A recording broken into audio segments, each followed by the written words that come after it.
നിയമസഭാ തെരഞ്ഞെടുപ്പിൽ കൂടുതൽ സീറ്റ് വേണമെന്ന് മുസ്ലിം ലീഗ്. ആവശ്യം യുഡിഎഫിൽ ഉന്നയിക്കുമെന്ന് സാദിഖ് അലി തങ്ങൾ മീഡിയ വണ്ണോട് പറഞ്ഞു. തദ്ദേശ തെരഞ്ഞെടുപ്പിൽ മുസ്ലിം ലീഗിന് നല്ല നേട്ടമുണ്ടാക്കാൻ കഴിഞ്ഞിട്ടുണ്ട്. അതനുസരിച്ചുള്ള സീറ്റ് വേണമെന്നാണ് പ്രവർത്തകർ ആവശ്യപ്പെടുന്നതെന്നും സാദിഖ് അലി തങ്ങൾ പറഞ്ഞു. സീറ്റ് ചർച്ച തുടങ്ങിയിട്ടില്ലെന്നായിരുന്നു KPCC അധ്യക്ഷൻ സണ്ണി ജോസഫിന്റെ പ്രതികരണം. UDF-ഉമായിട്ടുള്ള ഉഭയകക്ഷി ചർച്ചകൾ നടക്കാനിരിക്കുന്നേ ഉള്ളൂ. UDF ചർച്ചയിൽ ഞങ്ങളുടെ ആവശ്യങ്ങൾ ഉന്നയിക്കും. കൂടുതൽ സീറ്റ് ആവശ്യപ്പെടും, പ്രത്യേകിച്ച് തെക്കൻ ഭാഗങ്ങളിൽ. അതെ, മുസ്ലിം ലീഗിന് ഈ തെരഞ്ഞെടുപ്പിൽ നല്ല നേട്ടങ്ങൾ ഉണ്ടാക്കാൻ പറ്റിയിട്ടുണ്ട്. അപ്പോൾ അതിനനുസരിച്ചുള്ള രീതിയിൽ ഞങ്ങൾ സീറ്റ് കൂടുതൽ മത്സരിക്കണം എന്നാണ് ഞങ്ങളുടെ അണികൾ ആവശ്യപ്പെടുന്നത്. അപ്പോൾ അത് ഞങ്ങളുടെ മുന്നണിയിൽ അത് ചർച്ചയ്ക്ക് വെക്കും. മുന്നണി അനുകൂലമായിട്ട് തീരുമാനിക്കുമെന്ന് തന്നെയാണ് ഞങ്ങൾക്ക് പ്രതീക്ഷിക്കുന്നത്. ഒന്നും ചർച്ച ചെയ്തിട്ടില്ല.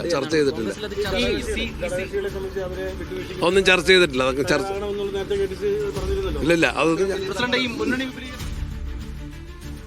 മുഹമ്മദ് അസ്ലം ചേരുന്നുണ്ട്. അസ്ലം, ലീഗിന്റെ ആവശ്യം കോൺഗ്രസ് എങ്ങനെയായിരിക്കും പരിഗണിക്കുന്നത്? മുന്നണിയിൽ എങ്ങനെ ചർച്ച ചെയ്യാം?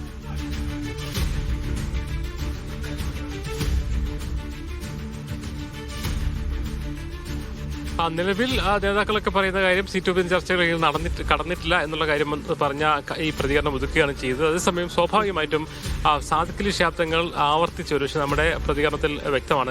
രണ്ട് തവണ ആവർത്തിച്ച് പറയുന്നുണ്ട്. തദ്ദേശ തെരഞ്ഞെടുപ്പിൽ മുസ്ലിം ലീഗ് കൂടുതൽ സീറ്റുകളിൽ വിജയിച്ചു, നല്ല പ്രകടനമാണ് കാഴ്ചവെച്ചത്. സ്വാഭാവികമായിട്ടും കൂടുതൽ നിയമസഭാ സീറ്റുകളിൽ മത്സരിക്കണമെന്ന വികാരം പ്രവർത്തകർക്കുണ്ട്. അതുകൊണ്ട് തന്നെ അക്കാര്യം ഞങ്ങൾ UDF-ൽ ഉന്നയിക്കുമെന്ന് വളരെ കൃത്യമായി തന്നെ പറഞ്ഞു. സാധാരണഗതിയിൽ ഒരു പക്ഷേ അതിന് മുന്നേ PK കുഞ്ഞാലിക്കുട്ടിയുമായിട്ട് നമ്മുടെ അഭിമുഖത്തിൽ നിന്നും ആ അർത്ഥത്തിൽ പുതിയ സീറ്റിന്റെ അവകാശവാദ്യം കൃത്യമായി ഉന്നയിക്കുമെന്ന കാര്യം കൃത്യമായി പറഞ്ഞിരുന്നില്ല. ഇതിൽ സാദിഖ് അലി ശിഹാബ് തങ്ങൾ കൃത്യമായി പറഞ്ഞുകൊണ്ട് തന്നെ ലീഗ് അധിക സീറ്റ് എന്ന അവകാശവാദത്തിലേക്ക് കടക്കുന്നുവെന്ന് കൃത്യമായി പറയുന്നു. എന്നാൽ മുസ്ലിം ലീഗിനെ പ്രത്യേകിച്ച് UDF-നെ സംബന്ധിച്ചോളം വിജയ സാധ്യതകൾ അല്ലെങ്കിൽ വലിയ പ്രതീക്ഷയോടുകൂടി തെരഞ്ഞെടുപ്പിന് മുന്നോട്ട് പോകുന്ന ഒരു സാഹചര്യത്തിൽ ഏതെങ്കിലും തരത്തിലുള്ള വിവാദങ്ങൾ ഈ കാര്യത്തിൽ വരാൻ കോൺഗ്രസ് ആഗ്രഹിക്കുന്നത്. അതുകൊണ്ടാണ് സീറ്റ് വിഭജന ചർച്ച നടന്നില്ല അല്ലെങ്കിൽ അതിലേക്ക് കടന്നിട്ടില്ല എന്ന ഒരു ഒറ്റ പ്രതികരണത്തിൽ അവർ നിർത്തുന്നത്. സ്വാഭാവികമായിട്ടും UDF-ൽ ഇക്കാര്യം ചർച്ചയാവുന്ന കാര്യത്തിൽ സംശയമില്ല.